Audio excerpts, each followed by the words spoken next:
আজকে রাসূল যখন কাবা শরীফ দখল করলেন, কাবা শরীফের ভেতরে প্রবেশ করলেন, মূর্তিগুলো সব খাড়া ছিল, হুজুরের হাতে একটা লাঠি ছিল। এই লাঠি দিয়ে রাসূল করিম সাল্লাল্লাহু আলাইহি সাল্লাম মূর্তির মাথার উপর আঘাত করলেন আর বললেন, কুল জাআল হক ওয়া যাহাকাল বাতিল ইন্নাল বাতিলা কানা যাহুকা। বলো সত্য সমাগত, মিথ্যা হোক অপসৃত। পিটাইয়া সমস্ত মূর্তিগুলিকে রাস্তার বাইরে ফেলে দিলেন, মূর্তি ভেঙে চুরমার করে দিলেন। রাসূল যে মূর্তি ভাঙলেন, আজ সেই মূর্তি আমার দেশে গড়ছে। বিশ্বকবি আল্লামা ইকবাল বলেছেন, বুত शकन उठ गए बाकी जो रहे बुत गर है, बुत शकन उठ गए बाकी जो रहे बुत गर है, था बिराहिम पिदर और पिसर आजर है। মূর্তি বিনাশকারী যারা ছিল পৃথিবীতে তারা বিদায় হয়ে গেছেন, আজ যারা বেঁচে আছে তারা মূর্তি নির্মাণকারী। সে যুগে আজরের পয়দাশে ইব্রাহিমের জন্ম হতো, আর আজ ইব্রাহিমের পয়দাশে মূর্তি নির্মাণকারী আজরদের পয়দা হতেছে। মুসলমানের কি হয়েছে আমি বুঝি না। এই লক্ষ লক্ষ মুসলমানদের কোনো দাম নাই। বিড়ালের মতো 10 বছর বেঁচে থাকার দাম নাই। সিংহের মতো 1 ঘন্টা বাঁচো। যত মূর্তি আছে জুতা দিয়া পিটাইয়া ভেঙে ফেলে দাও।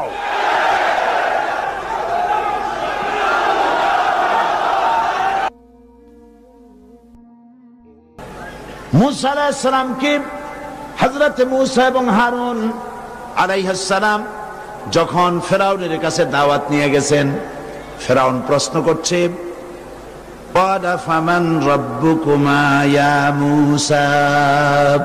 প্রশ্ন করলো, তোমাদের দুইজনের রব কে? কারণ ফেরাউন তো দাবি করেছে আনা রাব্বুকুমুল আলা, আমি তোমাদের বড় রব। তা আমারে বাদ দিয়া তোমরা যে রবেরে ডাকো, তোমাদের সেই রবটা কে? জবাবটা কি হচ্ছে শোনেন, কি সুন্দর জবাব। মুসা আলাইহিস সালামের ফেরাউনের জবাব আল্লাহ পাক কোরআন শরীফে তুলে দিয়েছেন।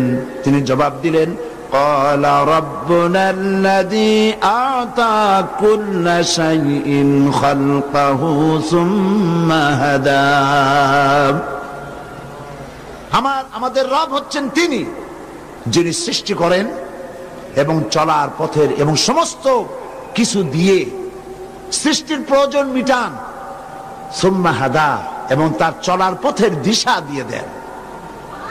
কান শুধু সৃষ্টি করেন নাই, শোনার যোগ্যতাও কানকে দিয়ে দিয়েছেন। চোখ শুধু সৃষ্টি করেন নাই, দেখার যোগ্যতা চোখকে দিয়ে দিয়েছেন। পাখি শুধু সৃষ্টি করেন নাই, ওড়ার যোগ্যতা দিয়েছেন। ফুল শুধু সৃষ্টি করেন নাই, তার ভিতরে সৌরভ দিয়েছেন, সুগন্ধ দিয়ে দিয়েছেন। মাছ শুধু দেন নাই, মাছগুলিকে নদীর ভিতরে সাঁতরাবার তৌফিক দান করে দিয়েছেন। দেখুন তো, আপনার নিজের দিকে তাকান, রবকে আপনার নিজের দিকে লক্ষ্য করেন। আপনি যখন দাঁড়ান তখন কিসের উপরে দাঁড়ান? পায়ের উপরে দাঁড়ান। পায়ের উপরে দাঁড়ান, পাটা ধরুন, এটা হচ্ছে পা। এই পায়ের আপনার হাঁটুর নিচের অংশটা, পায়ের নলাটা, ওটাকে কি বলেন? হাঁটুর নিচের এই অংশ। ও, তাহলে মিলে গেছে, নলায়। জি, এই নলাটা পায়ের মাঝখানে থাকে না গোড়ালির কাছে থাকে? বলেন, গোড়ালির কাছে থাকে পায়ের নলা। এই নলাটা আপনার বডি, আপনার শরীরটা কেমন তাকায় দেখেন। গেঞ্জি খুলে পেটের দিকে তাকায় দেখেন, কি সুন্দর তরমুজের সাইজ বানায় ফেলাইছে। আপনার বডির ওজনটা কি? এই ওজনের বডিটা পায়ের নলার কাছে, নলাটা পায়ের গোড়ালির কাছে খাড়া করে দেওয়া হয়েছে।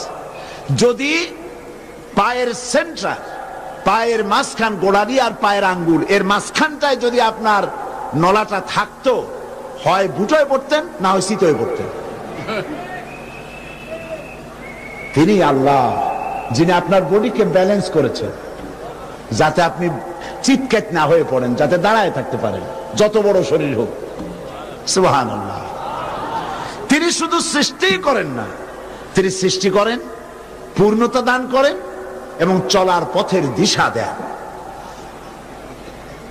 এই যে শীত আসতেছে, সাইবেরিয়ান দ্বীপপুঞ্জ থেকে লক্ষ লক্ষ পাখি উড়ে আসবে বাংলাদেশে, আসবে না? এই পাখিগুলি উড়ে যখন আসে, কে নেভিগেট করে?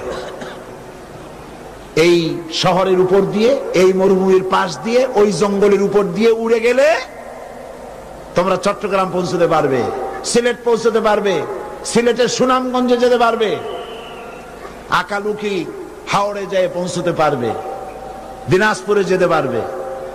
এই নেভিগেশন, এই ট্রেনিং এই পাখিকে কে দিয়েছে? আল্লাহ রাব্বুল আলামিন। যে আল্লাহ রাব্বুল আলামিন পশু পাখি থেকে শুরু করে সমস্ত প্রাণী জগতের সকলের পথের দিশা যিনি দিয়েছেন, সেই রব্বুল আলামিন মানুষ সৃষ্টি করে তার পথের দিশা দেন নাই। এর চাইতে অজ্ঞতার কথা, জাহালাতের কথা আর কিছুই হতে পারে না। তিনি সৃষ্টি করেছেন আর দুনিয়ার মানুষকে পথ দেখাবার জন্য তার নিজের পক্ষ থেকে তিনি নবী পাঠাচ্ছেন। সেই নবীরা হলেন দুনিয়ার শ্রেষ্ঠতম, পবিত্রতম, পৃথিবীর আল্লাহ রাব্বুল আলামিনের শ্রেষ্ঠ বান্দা। এই নবীদেরকে তিনি পাঠিয়েছেন। সুতরাং রিসালাতের উপরে ঈমান আনতে হবে এইভাবে যে নবীরা হচ্ছেন পবিত্র, মাসুম, বেগুনাহ। এই নবীদের সিলসিলার সর্বশেষ নবী, সর্বশেষ রাসূল কে? বিশ্বনবী মুহাম্মদুর রাসূলুল্লাহ সাল্লাল্লাহু আলাইহি ওয়াসাল্লাম। আজকে আমি গতকাল যে রিসালাতের উপর ঈমান, এর আকীদাগত যে কথাগুলি বলেছিলাম, আজকে গুরুত্বপূর্ণ আরেকটি আকীদার কথা বলতে চাই। আরেকটি গুরুত্বপূর্ণ আকীদার কথা বলবো যা আমাদের সকলের উপকার হবে, বলেন ইনশাআল্লাহ। সেটি হচ্ছে, সে আকীদাটা হচ্ছে খতমে নবুয়ত। মুহাম্মদ সাল্লাল্লাহু আলাইহি ওয়াসাল্লামের নবুয়ত যে শেষ, তারপরে যার কোন নবী আসবে না, এইটার উপরে আমাদের আকীদাকে মজবুত করতে হবে। আজ আমাদের দেশে, পৃথিবীর বিভিন্ন দেশে নতুন নবীর আমদানি হচ্ছে। সেই সব পাগলদের কথা আপনাদেরকে শোনাতে চাই ইনশাআল্লাহ। আর এই পাগলদেরকে, নতুন নতুন ভণ্ড মিথ্যাবাদী পাগল নামধারী এই নবীগুলোকে আশ্রয় প্রশ্রয় কারা দেয়, তাদের মুখোশ আজকে উন্মোচিত করা হবে ইনশাআল্লাহ।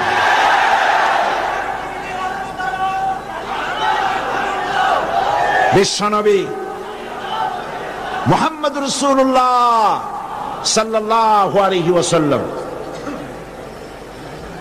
এই পৃথিবীতে তার চাইতে বেশি মর্যাদা আল্লাহ পাক কাউকে দেন নাই। এত সম্মান আল্লাহ কাউকে করেন নাই। সুবহানাল্লাহ। আল্লাহ রাব্বুল আলামিন এই পৃথিবীতে যত নবী পাঠিয়েছেন, কোন নবীকে যদি ডাকার দরকার হয়েছে, আল্লাহ পাক নাম ধরে ধরে ডেকেছেন। হযরত আদম আলাইহিস সালামকে বলেছেন, ইয়া আদম উসকুন আনতা ওয়া যাওজুকাল জান্নাহ। আবার যখন নূহ আলাইহিস সালামকে ডাকবেন, আল্লাহ পাক বলেছেন, ইয়া নূহ লাইসা মিন আহলিক। মুসা আলাইহিস সালামকে ডাকবেন, আল্লাহ পাক ডেকেছেন, ওয়া মা তিলকা বিয়ামিনিকা ইয়া মূসা। হযরত ইয়াহইয়াকে ডাকবেন, আল্লাহ পাক ডাকতেছেন, ইয়া ইয়াহইয়া খুযিল কিতাবা বিকুওয়া। রাব্বুল আলামিনের যখন ডাকার প্রয়োজন হলো জাতির পিতাকে, কে জাতির পিতা? চিল্লায় বলেন। মুসলিম জাতির পিতাকে আল্লাহ রাব্বুল আলামিন যখন ডাকার দরকার বোধ করেছেন, তিনি বলেন নাই ও জাতির পিতা ইব্রাহিম, এইভাবে ডাকেন নাই। আমাদের জাতির পিতা ইব্রাহিম, এতে কি কোনো সন্দেহ আছে নাকি? এই কোরআন শরীফের ভিতরে আল্লাহ পাক বলে দিয়েছেন মিল্লাতা আবিকুম ইব্রাহিম। মুসলিম মিল্লাতের পিতা কে বলুন? খবরদার, এই ব্যাপারে কোনো আপোষ নাই। হযরতে ইব্রাহিম আলাইহিস সালামকে আল্লাহ রাব্বুল আলামিন ডাকার সময় ডেকেছেন ওয়ানাদাইনাহু আইয়া ইব্রাহিম قد صدقت الرؤيا إنا كذلك نجزي المحسنين। আমি ইব্রাহিমকে ডেকে বললাম, ইব্রাহিম তুমি তোমার স্বপ্নকে বাস্তবে রূপ দিয়েছো। এইভাবে করে আল্লাহ পাক সব নবীদেরকে যারে যারে ডাকবে নাম ধরে রেখেছে। কিন্তু গোটা কোরআন শরীফের ভিতরে আল্লাহ রাব্বুল আলামিন তার নবীকে একটি জায়গায় নাম ধরে ডাকেন নাই। নাম ধরে তো ডাকলেনই না। কোরআন শরীফের কোথাও নাই যে আমার কোন নবীকে, কোন উম্মতকে আল্লাহ পাক বলেন নাই তোমাদের নাম নবীকে তোমরা নাম ধরে ডাকবে না। ইনজিলে বলা হয় নাই ঈসা আলাইহিস সালামকে নাম ধরে ডাকবে না। তাওরাতে বলা হয় নাই মুসা আলাইহিস সালামকে নাম ধরে ডাকবে না। কিন্তু এই কোরআন শরীফে আল্লাহ রাব্বুল আলামিন বলেন লা তাজআলু দুআআর রাসূলি বাইনাকুম কাদুআই বা'দিকুম বা'দা। খবরদার, তোমরা পরস্পরকে যেভাবে নাম ধরে ডাকাডাকি করো, আমার হাবিব মুহাম্মদ সাল্লাল্লাহু আলাইহি ওয়াসাল্লামকে নাম ধরে রেখো না। সুবহানাল্লাহি বিহামদিহি।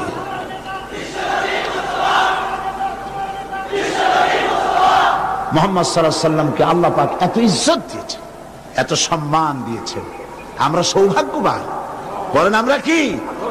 আমরা সৌভাগ্যবান। হুজুরের উম্মতের মধ্যে আল্লাহ আমাদের শামিল করেছেন। এর থেকে সৌভাগ্য আর কি হতে পারে? মরুভূমির ভিতরে হাজার হাজার মাইল মরুভূমি, গাছ নাই, পালা নাই, বাড়ি ঘর নাই। কোন মরুচারী মরুভূমির ভিতরে চলতে গিয়া সেজন্য পথ হারায়া প্রাণ নাশ না হয়ে যায়, এজন্য আল্লাহ রাব্বুল আলামিন মরুভূমির ভিতরে নিশানা বানায় রেখেছেন যাতে পথ না হারায়।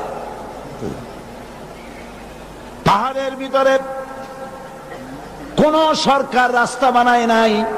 বড় বড় পাহাড়ের ভিতরে, জঙ্গলের ভিতরে যেখানে প্রয়োজন সেখানে মানুষেরা কিছু কিছু রাস্তা বানিয়েছে, কিন্তু অধিকাংশ পাহাড়ের ভিতরে, অরণ্যের ভিতরে কেউ রাস্তা বানায়নি। এই জঙ্গলের ভিতরে, পাহাড়ের ভিতরে কোন মানুষ যদি ঢুকে যায় সে যেন হারায় না যায়, সেই জন্য রব্বুল আলামিন পাহাড়ের ভিতরে আল্লাহ পাক গিরিপথ তৈরি করেছেন পানির অভাবে, যাতে করে প্রাণী মরে না যায়। সেজন্য পাহাড়ের ভিতরে রব্বুল আলামিন সুমিষ্ট পানির ঝর্ণা ধারা প্রবাহিত করেছেন। যে আল্লাহ রব্বুল আলামিন পাহাড়ের মধ্যে গিরিপথ তৈরি করলেন, যে আল্লাহ রব্বুল আলামিন সমুদ্রের নাবিকদের জন্য চিহ্ন সৃষ্টি করলেন আকাশে, যে আল্লাহ রব্বুল আলামিন মরুভূমির ভিতরে নিশানা তৈরি করলেন মানুষ না হারায় সেজন্য, সে আল্লাহ রব্বুল আলামিন বিশ্ব মানবতা চলতে গিয়ে তার জীবনের রাজনৈতিক মোড়ে মোড়ে, তার জীবনের অর্থনীতির মোড়ে মোড়ে, তার জীবনের সংস্কৃতির মোড়ে মোড়ে, তার জীবন চলার প্রতিটি অঙ্গনের মোড়ে মোড়ে আল্লাহ পাক বাতি জ্বালায় রাখেন নাই। এটা যে চিন্তা করে সে নিজের উপরে জুলম করে এবং আল্লাহ পাকের কুদরতকে সীমাবদ্ধ করতে চায়। নাউজুবিল্লাহ। এই পৃথিবীর সমস্ত মানুষ যেন অন্ধকারে হারিয়ে না যায়, সেজন্য আল্লাহ রাব্বুল আলামিন পথ তৈরি করেছেন, আলো দিয়েছেন। সে আলোটা কি? আল্লাহ পাক বলেন, قد جاءكم من الله نور وكتاب مبين। আমি আল্লাহর পক্ষ থেকে এসেছে তোমাদের জন্য নূর ও কিতাব মুবিন, আর এসেছে সুস্পষ্ট কিতাব। قد جاءكم من الله نور, অবশ্যই আল্লাহ পাকের পক্ষ থেকে তোমাদের জন্য এসেছে আলো। সে আলোটা কি? সে আলো হচ্ছেন মুহাম্মাদুর রাসূলুল্লাহ সাল্লাল্লাহু আলাইহি ওয়াসাল্লাম। হুজুরের নাম শুনবেন আর সঙ্গে সঙ্গে কি বলবেন? নবীজি বলেছেন, যে ব্যক্তি আমার নাম শোনার পরে আমার প্রতি দরুদ পড়লো না, সে আমার প্রতি বখিলি করলো। আর যে ব্যক্তি আমার উপরে একবার দরুদ পড়বে, রব্বুল আলামিন তার নামায় আমলে 10টা রহমত তার আমলনামায় লিখে দিবেন। মুহাম্মদুর রাসূলুল্লাহ সাল্লাল্লাহু আলাইহি ওয়াসাল্লাম তিনি হচ্ছেন নূর, আলো, আর তাকে দেওয়া হয়েছে স্পষ্ট কিতাব। সেই কিতাবের নাম আল কোরআন। তিনি হচ্ছেন নূর। সেই নূরটা কি নূর? আল্লাহ পাক তাকে সূর্যের সাথে তুলনা করেন নাই, আল্লাহ পাক তাকে চাঁদের আলোর সাথে তুলনা করেননি, তাকে বলেছেন সিরাজাম মুনীরা। তিনি হচ্ছেন প্রজ্জ্বল এক প্রদীপ। প্রদীপ বোঝেন তো আপনারা? প্রদীপকে আপনাদের ভাষায়, অর্থাৎ চট্টগ্রামের ভাষায়, লোকাল ল্যাঙ্গুয়েজ, আপনাদের আঞ্চলিক ভাষায় আপনারা কি বলেন? চেরাগ। এই চেরাগ খুব, এটা উর্দু শব্দ। আসলে চট্টগ্রামের ভাষার সাথে আরবি ভাষার অনেকটা সম্পৃক্ততা আছে, যে যাই বলুন। চট্টগ্রামের ভাষা দেখুন, আপনারা বলেন কাদা, কাদা বলেন কি? পেয়ালাকে, পেয়ালাকে কি বলে চট্টগ্রামে? আরবিতে এটা কাদহুন, আরবিতে পেয়ালাকে বলা হয় কাদহুন। কেউ যদি কাউকে ডাকে তো ডাকের জবাবে বলে লব্ব, না লাব্বাইক বলে না, লব্ব বলে। লব্ব হচ্ছে লাব্বাইকের অপভ্রংশ, এটা আরবি শব্দ। তারপরে আপনারা কাউকে কাছে বসতে বললে বলেন এন্দি বইন। তো এন্দিটা কি? এন্দি, এন্দি, আমার নিকটে বসো।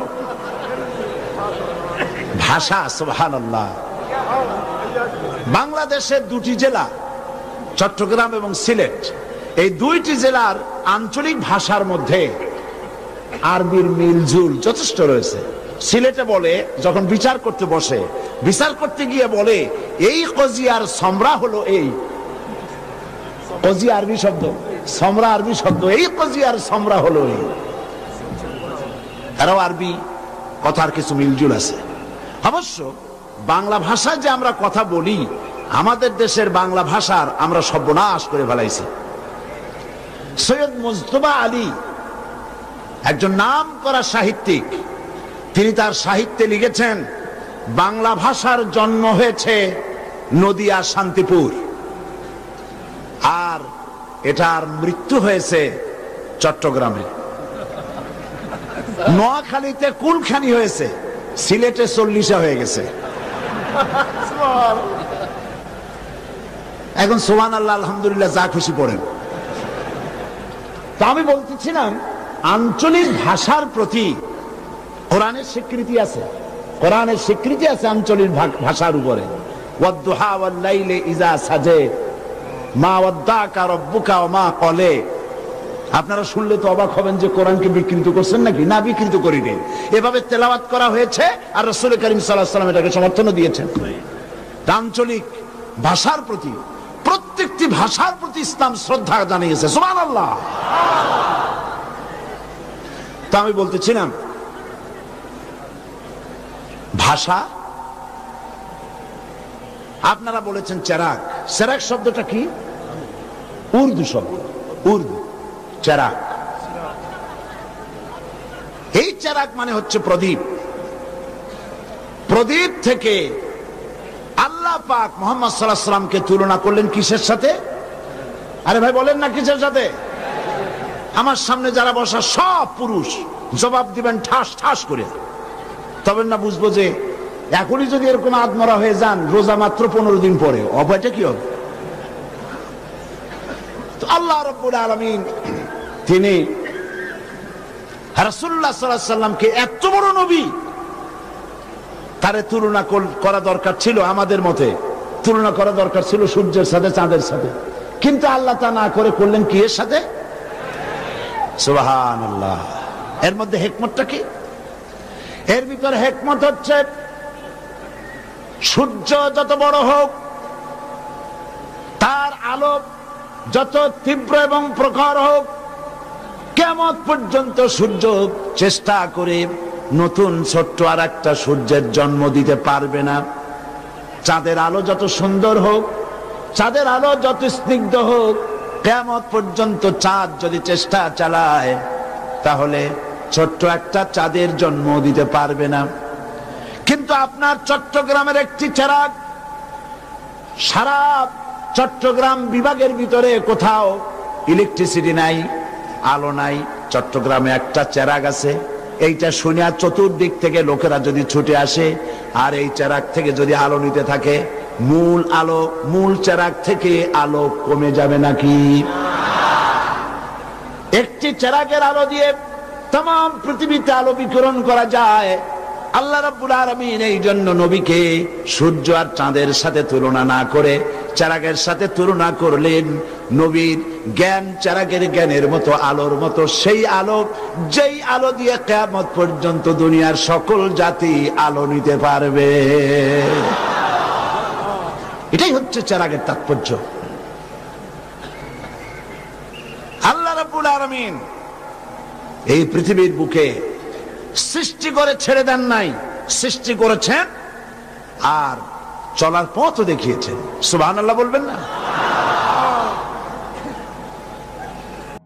চিল্লায় কোন আলহামদুলিল্লাহ, আরো জোরে কোন আলহামদুলিল্লাহ।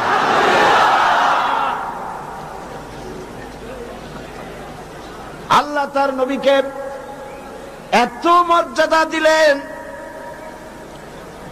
আপনি যদি পিতার সঙ্গে কোনো বেয়াদবি করেন, শুধু বেয়াদবির মধ্যে সীমাবদ্ধ থাকবে, ঈমান নষ্ট হবে না। আপনি যদি আপনার ওস্তাদের সাথে, মায়ের সাথে, আপনার পীরের সাথে যদি বেয়াদবি করেন, ঈমান নষ্ট হবে না, শুধু বেয়াদবির মধ্যে সীমাবদ্ধ থাকবে। কিন্তু যদি নবীর শানে কোনো বেয়াদবি হয়ে যায়, নবীর শানে যদি কোনো অসৌজন্যমূলক আচরণ হয়ে যায়, বেয়াদবির মধ্যে সীমাবদ্ধ থাকে না, কুফরি হয়ে যায়, ঈমান নষ্ট হয়ে যাবে। আল্লাহ পাক বলেন, একবার নবী করিম সাল্লাল্লাহু আলাইহি ওয়াসাল্লামের দরবারে সাহাবায়ে কেরাম কথা বলতেছিলেন। এই কথাবার্তা বলতে গিয়ে সাহাবায়ে কেরামের কথাবার্তার আওয়াজ রাসূলের আওয়াজের চাইতে বড় হয়ে গেল। এত বড় হলো যে হুজুরের কথা আর শোনা যায় না। আল্লাহ পাক এতটুকু বরদাস্ত করেন নাই, সঙ্গে সঙ্গে ওহী নাজিল হয়ে গেছে। আল্লাহ পাক শোনায় দিলেন, ইয়া আইয়ুহাল্লাযীনা আমানু লা তারফাউ আসওয়াতাকুম ফাওকা সাওতিন নবী। হে বিশ্বাসীরা, তোমরা যারা ঈমান এনেছো শোনো, খবরদার খবরদার, আমার নবীর সামনে উচ্চ স্বরে কথা বলবে না। যদি তোমাদের আওয়াজ আমার নবীর আওয়াজের চাইতে বড় হয়ে যায়, আনতাহবাতা আমালুকুম, তোমাদের জীবনের সব নেক কাজগুলি আল্লাহ রাব্বুল আলামিন বরবাদ করে দিবেন। কথা লক্ষ্য করেছেন? কি পজিশন আল্লাহ পাক তাকে দান করেছেন, কত মর্যাদা আল্লাহ পাক তাকে দিয়েছেন। এই মর্যাদা, এত বেশি মর্যাদা পৃথিবীর কোন মানুষকে, কোন নবীকে আল্লাহ রাব্বুল আলামিন দেন নাই। এই মর্যাদা সম্পন্ন নবী আল্লাহ পাক পৃথিবীতে পাঠায় দিয়ে তাকে দায়িত্ব দিলেন, পৃথিবীর বুকে তিনি দায়িত্ব পেলেন আল্লাহর জমিনের উপরে আল্লাহর দ্বীনকে তিনি প্রতিষ্ঠা করে দিবেন। জোরে সোরে জিকির করেন লা ইলাহা ইল্লাল্লাহ, লা ইলাহা ইল্লাল্লাহ, লা ইলাহা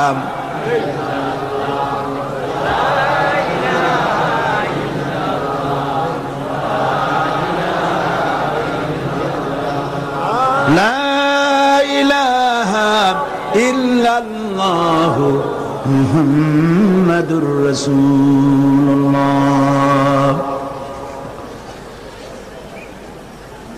এই সম্মান মর্যাদা দিয়ে রাসূলকে পৃথিবীতে পাঠানো হলো। দায়িত্ব কি? জমিন আল্লাহ। জমিন কার? এই লক্ষ লক্ষ মানুষ যদি একসাথে সবাই আল্লাহ বলে, তার আওয়াজ কি এইরকম হওয়া উচিত? বলেন এই জমিনের মালিক কে? ওই বিশাল আকাশের মালিক কে?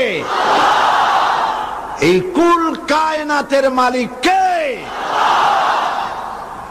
যিনি মালিক, তিনি রাসূলকে দায়িত্ব দিয়েছেন আমার সৃষ্টি জগতের উপরে, আমার পৃথিবীর উপরে আমার বিধান কায়েম করে দাও।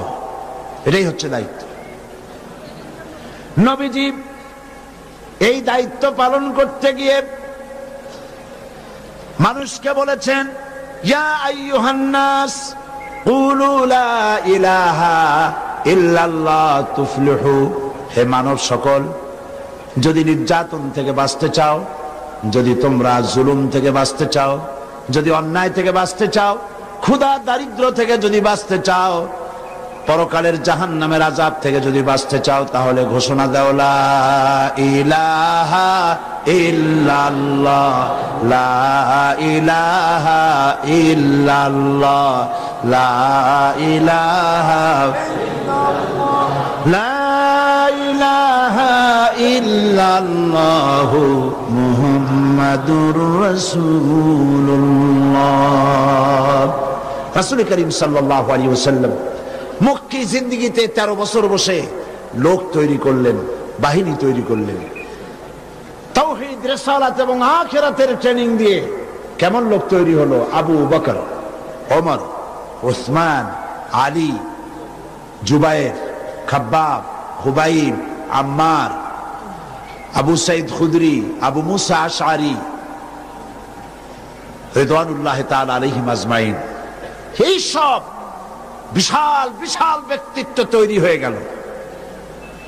একটি রাষ্ট্র তৈরি করার জন্য, আল্লাহর আইন জমিনে প্রতিষ্ঠা করার জন্য একটা জনগোষ্ঠী দরকার, যোগ্য একটি জনগোষ্ঠী দরকার।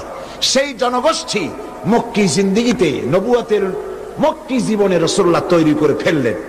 এর আগে ওরা কিন্তু নেতৃত্ব দিতে চেয়েছিল, কাফেরেরা বলছিল, আবু তালেবকে বলেছিল, আবু তালেব মুহাম্মদ সাল্লাল্লাহু আলাইহি ওয়াসাল্লামকে বলো তিনি যেন লা ইলাহা ইল্লাল্লাহর দাওয়াতটা না দেন। আছে না হাদিস শরীফে? এর বিনিময় তারে সোনা দেব, টাকা দেব, নেতৃত্ব দেবে, সুন্দরী মেয়ে দেব, যা চাই তাই দেব। রাসূলুল্লাহ রাজি হয়েছিলেন? রাজি হন নাই কেন? এই জন্য রাজি হন নাই, তিনি বুঝতে পেরেছেন আল্লাহ যে উদ্দেশ্যে আমারে পাঠাইছেন সেই উদ্দেশ্যে এখনো লোক তৈরি হয় নাই। এখন যদি ওরা আমারে প্রেসিডেন্ট বানায়, তাহলে প্রধানমন্ত্রী হবে আবু জাহেল, অর্থমন্ত্রী হবে আবু সুফিয়ান, উতবা সাহেবা মুগিরা স্বরাষ্ট্রমন্ত্রী হইয়া দেশটারে জ্বালাইয়া শেষ করে ফেলাবে।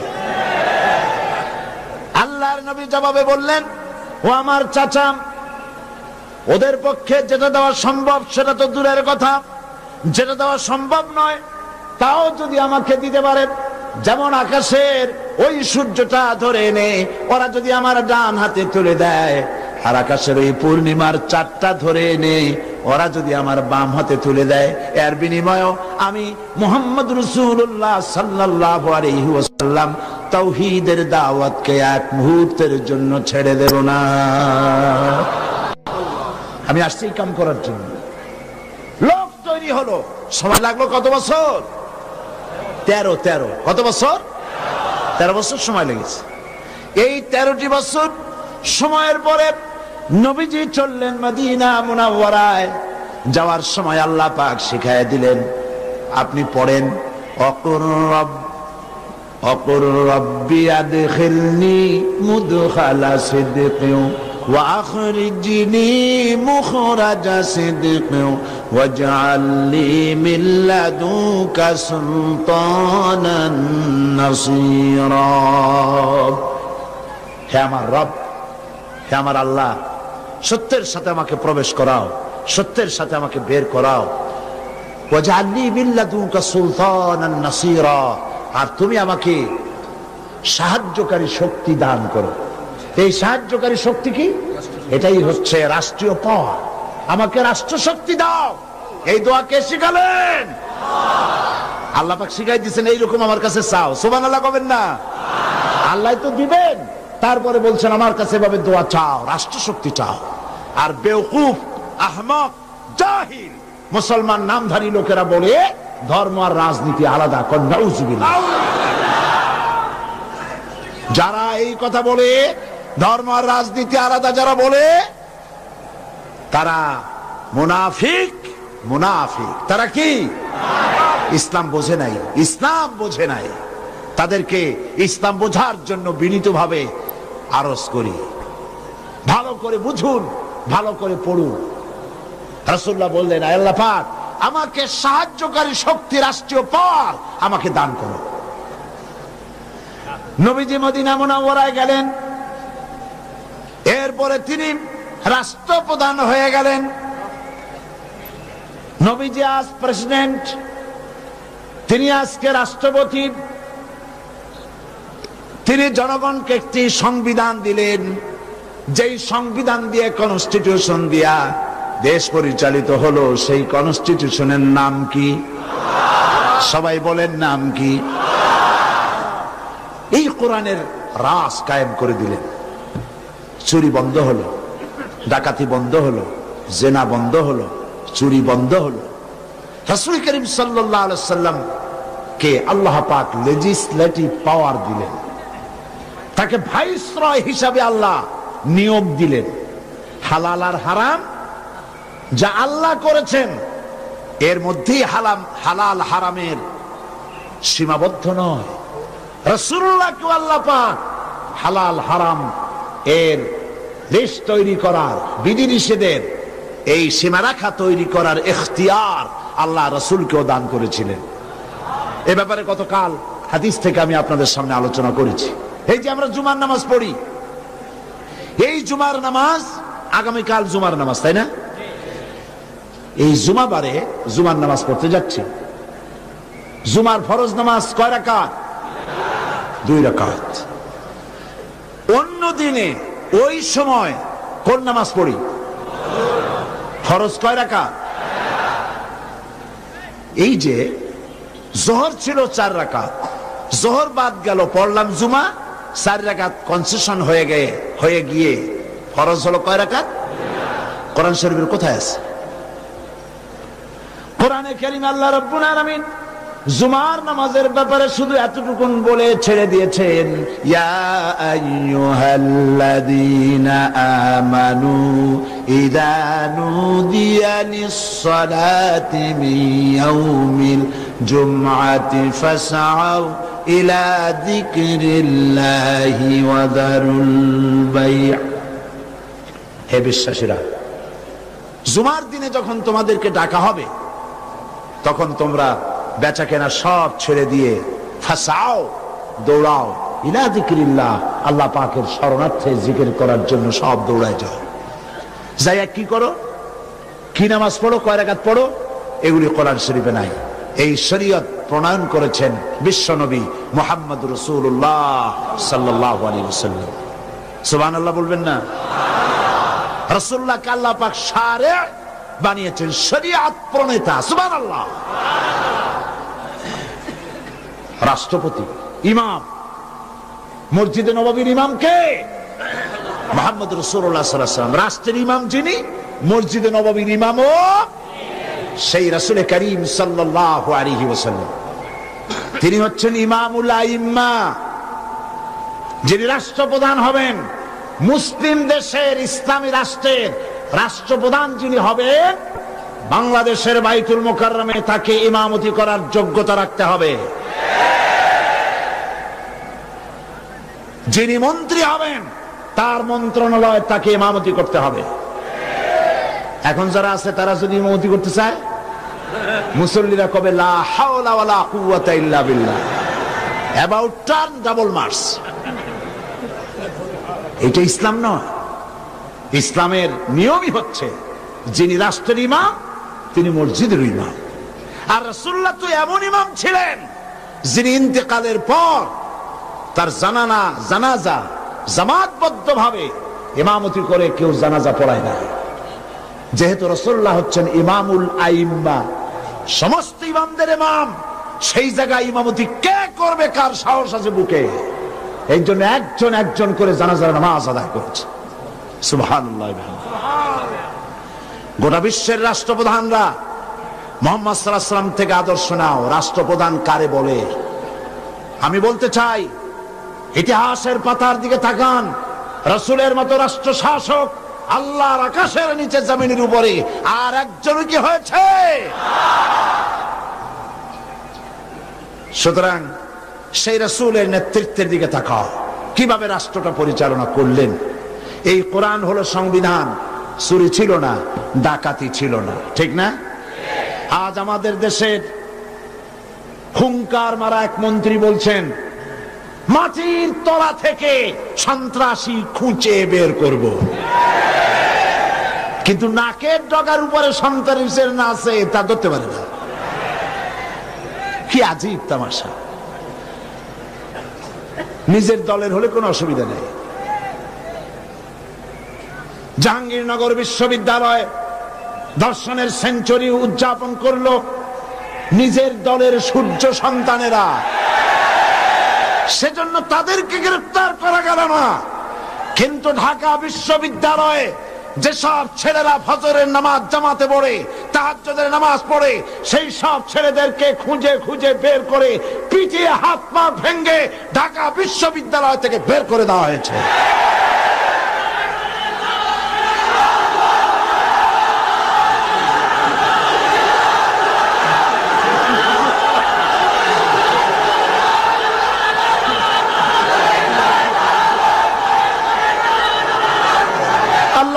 আলামিন আছেন, আল্লাহ রাব্বুল আলামিন নাই? নাগের চেয়ে দুর্বল হয়ে গেছে? নাউজুবিল্লাহ। আল্লাহু লা ইলাহা ইল্লা হুয়াল হাইয়ুল কাইয়্যুম। সবাই পড়েন আল্লাহু লা ইলাহা ইল্লা হুয়াল হাইয়ুল কাইয়্যুম। তিনি ছাড়া কোনো ইলাহ নাই। তিনি এক এবং একক। তিনি সদা জাগ্রত চিরঞ্জীব। যেমন ছিলেন তেমন আছেন, আর ঠিক তেমনই থাকবেন, ঠিক না? সুতরাং নামাজি ছেলে আর কোরআন পড়ুয়া ছাত্রী হলের ছাত্রীদেরকে যেভাবে লাঞ্ছিত করেছো, নামাজি ছেলেদেরকে যতগুলি পিটান দিয়েছো, ডায়েরিতে লিখে রাখো, সমস্ত পিটানগুলি ফেরত যাবে।